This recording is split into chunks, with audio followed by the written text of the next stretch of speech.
we're delighted to introduce our first ever fully charged Premier. It's just possible that the days of the big international combustion engine car shows are over. How appropriate then that you should be able to enjoy electric car launches from the comfort of your home. It's long been our belief that alongside Tesla, the other major auto industry disruptor is not a company, but a country, China. China's sales of new energy vehicles, as they term them, are surging from Shanghai to Shenzhen.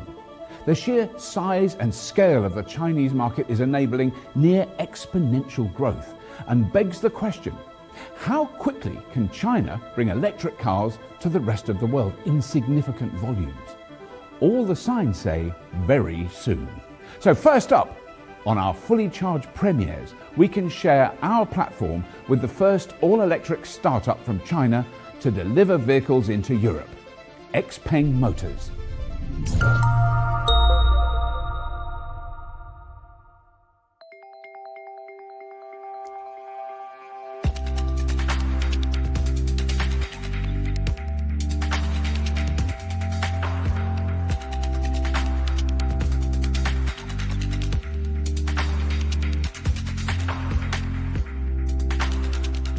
Today marks a new chapter for us at Xpeng.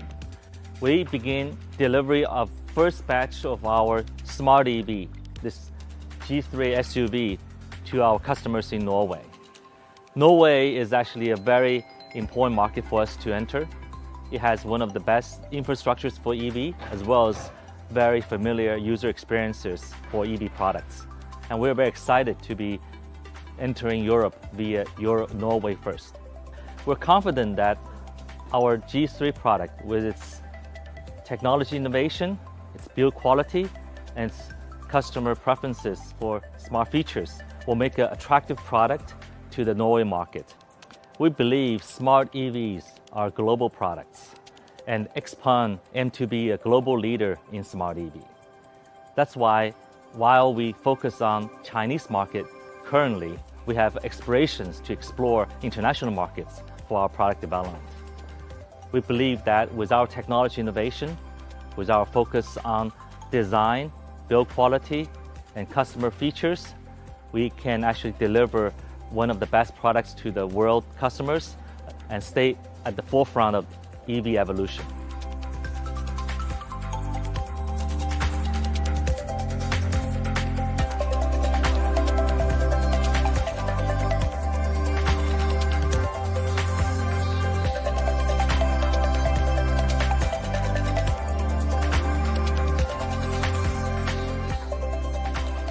We are now at the harbor in Drammen. It's a really exciting day for Xpeng and me. Why? Because we are taking delivery of the first 100 cars to the Norwegian market. And from here we expect to take delivery of several more 100 cars in the days to come. Xpeng has finally arrived in Norway.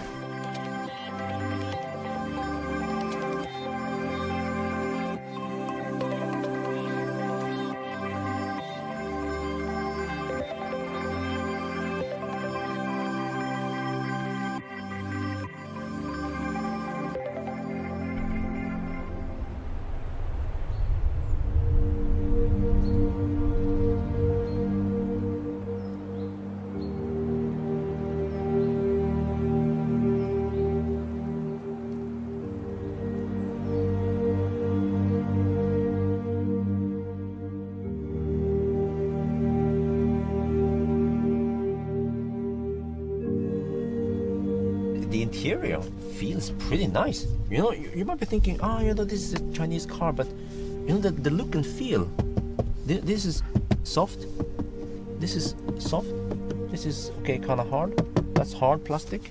Steering wheel has this perforated leather look on it, and also the seats here just looks gorgeous.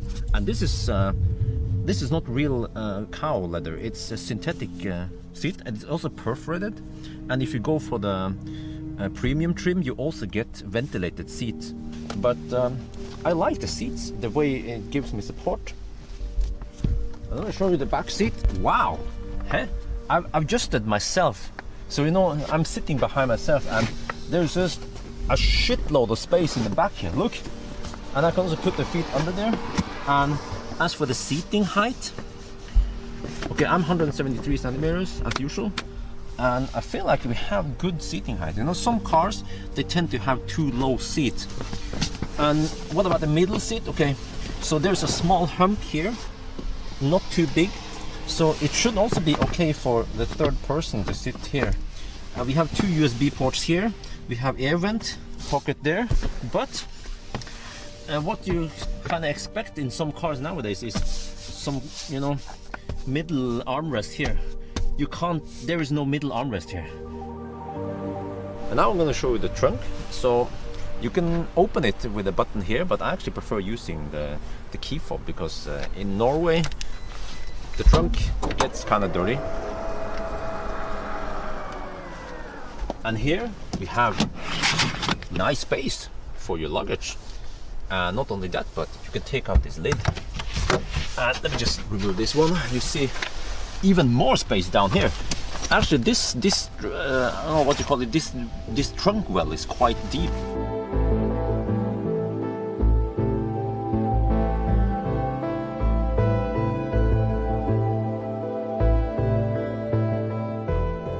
So here we have the screen of the Xpeng G3.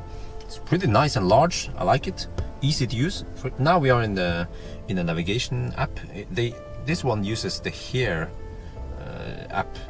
So just like in a smartphone, you know, you can pinch into zoom, you can rotate, and then here, this is pretty cool. We have a backup camera. Okay, there's a little bit of schmutz here, but let me see what about the front. Yeah, so you see we have 4 cameras around the car, and what you can do is you can actually take a photo, and you can also do that while driving. And we can also switch to the 3D mode, and also this camera can be used while driving. And you can also switch to the video here. This is pretty cool. Now we can record video while driving. It's 5 minutes long only, but that's pretty. I haven't seen any other car that can do this.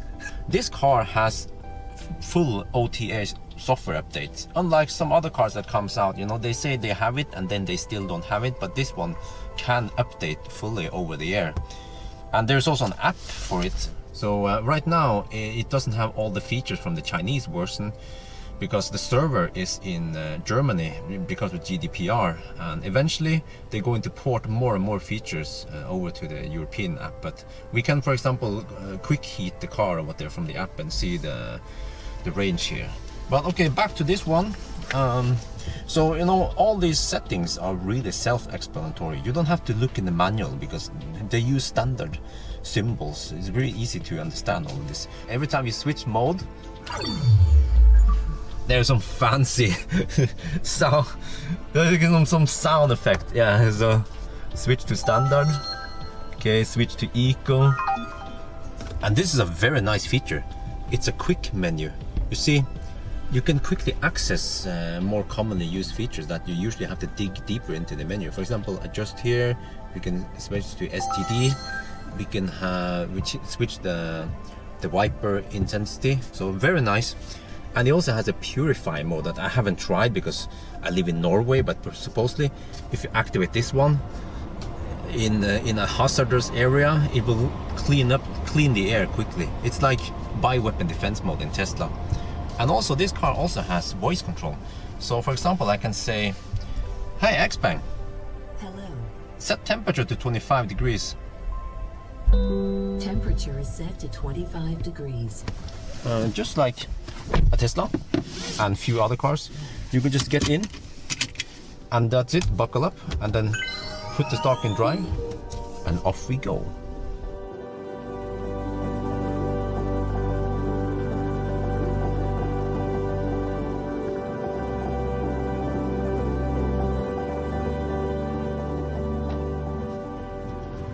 I have to say, this car is fairly quiet.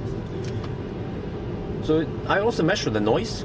It's right in the middle there. It's not as noisy as some of the Korean cars, but of course, okay, not as quiet as a German car, but it's in the middle there somewhere. And actually right now we're driving on somewhat bumpy roads, and I feel like it has good comfort. So according to the the spec, it's supposed to do 0 to 100 in about, what they say, 8.6 seconds.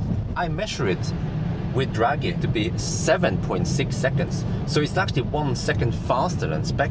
So it's a quick car. And also what I notice is that, okay, like I've shown you guys here, it's kind of slow off the line. Well, no, I'm not sure about that. But I noticed that once you have a little bit of speed, it picks up speed fast. So this car has, according to spec, it's 66.5 kilowatt hour. I believe that is net capacity. When it comes to range, in summer when I did the test with the Chinese car, it seems to be able to do around 400 to 450 kilometers in summer. I also recently tested the range in winter. It was cold outside though, it was -5 to -8, and then it could do around 300 kilometers. So this car, despite the fairly big size, bulky, you know, it's an SUV crossover, it seems to be fairly efficient. I tested the channel charging. You know, in China, the G3 supports up to 80 kilowatt. So of course, over here we have only 50 kilowatt channel. I even tried the 200 amp channel, which is supposed to be 75 kilowatt at Lillesand.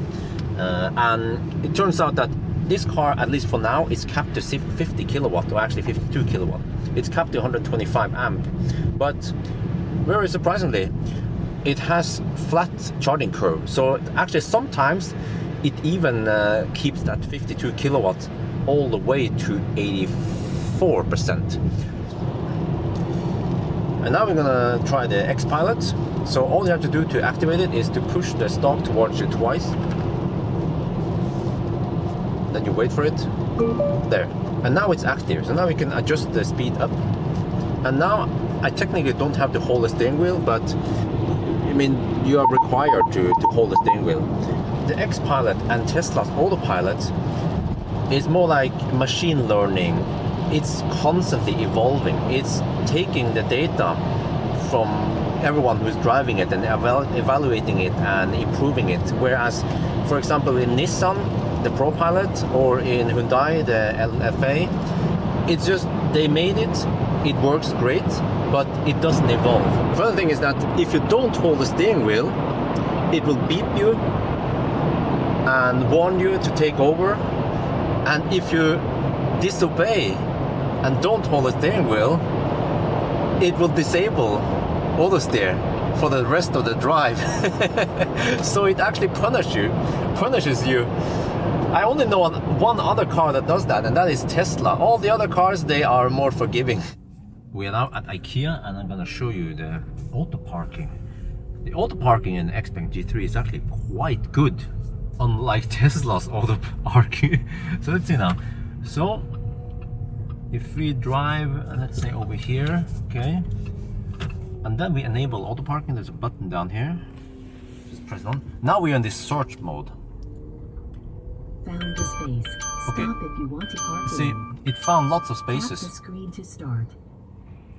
And you can choose, yeah, whatever, and then you get clear instructions on what to do, and then release the brake. Park and start. Check surroundings for safety. And now it will brake and go forward, you see, and steer and do all that stuff for you automatically. Some other systems require you to put the car in reverse, put the car forward, whatever. This one does everything automatically, and also it does it quite well. So unlike Tesla's system that can only park next to other cars or between other cars, this one it uses the camera and parks really fast.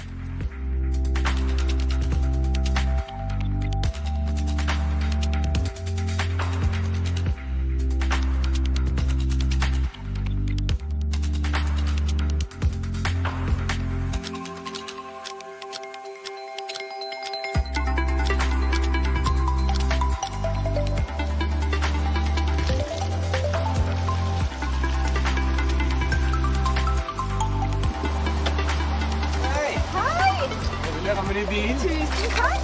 En liten gang. Så koselig.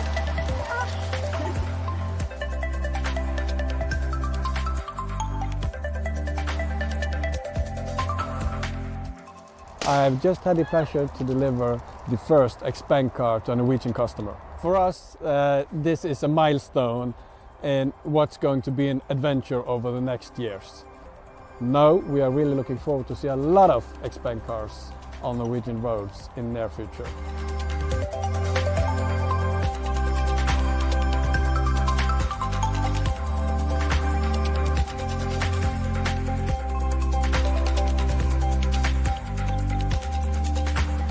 With special thanks to our customers in Norway. Thank you for your trust in us. We hope you enjoyed our product, and this will be our first entry to the international market, and I hope we'll bring much more new products and innovations to Europe. Looking ahead, we also have plans to bring our next product, the beautiful sports sedan P7, to the Norwegian market in 2021.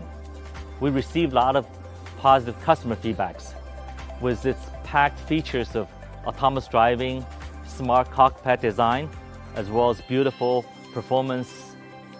We believe P7 will be another hit in the European market and for the customers in Norway.